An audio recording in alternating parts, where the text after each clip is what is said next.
Don't worry about the robots coming for your job. Worry about the AI.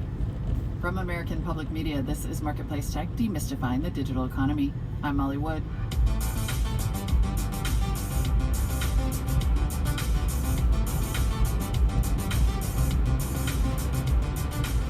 Automation has been reshaping the job market for hundreds of years, and most of the time, when we talk about the coming wave of automation and how it will change work, we mean robots literally taking jobs in factories, or self-driving trucks putting drivers out of business. But a new study says artificial intelligence will actually come for all kinds of high-paying, white-collar jobs. This Stanford economist came up with a way to look at the language in AI patents and compare those descriptions with current job openings, like determine risk, or analyze data, or detect cancer. Using that information, the Brookings Institution estimates that the higher you're paid, the more your job could be at risk. Mark Miro is co-author of that Brookings report.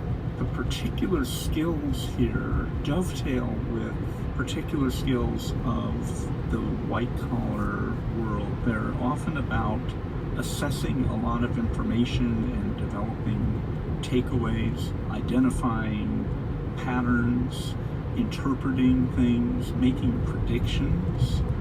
Those are some of the strengths of AI and machine learning, and they're also central to what's going on in offices and businesses.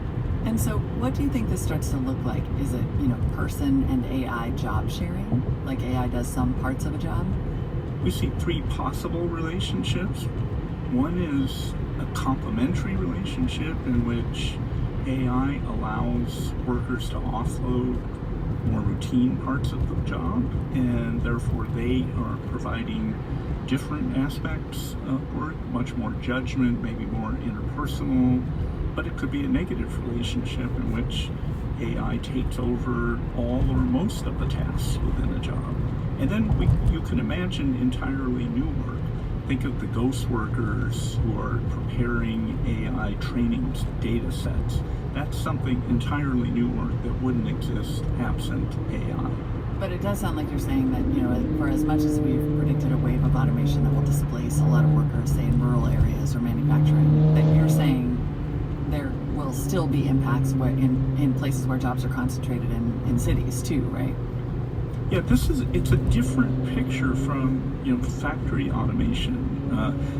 Clearly, robots in factories have been a huge impact on small and medium-sized companies, and certainly small and medium-sized metropolitan areas and rural places. The parts of the AI economy we're talking about is a bigger city phenomena. It's going to sweep through larger firms and larger cities and really change work in our sort of downtown professional white-collar world. And that's what I find extremely interesting and really quite different from the automation and robotics story. What do you think is the timeline for some of this technology and the impacts that you're predicting? Some is now, and some is maybe 30 years from now. Our sort of horizon is the next 30 years, which is sort of the life of implementation or of patenting, which in patenting is our basis of identifying these technologies and activities. But much of this is happening now. If you think about some of the ways that radiology is being completely rearranged with much more use of automatic scan reading, but then whole new roles for radiologists and technicians doing more of that interpretation, more consulting with other medical personnel and nurses and so on. And the same significant changes in the legal profession are already underway.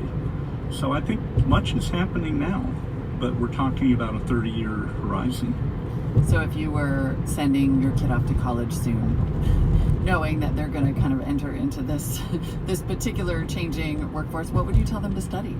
I think ultimately you would want some degree of literacy with tech and math principles, but by and large, it may be that the kind of liberal arts, human skills come back, the ability to work in groups, interpersonal exchange, the ability to make ethical judgments, all of those things come back. And it may be We need to get better at honing those skills, but some of them are, hidden in the basic liberal arts degrees. So I think broad human-oriented knowledge is going to be increasingly important in this context. Mark Miro is a senior fellow at the Brookings Institution.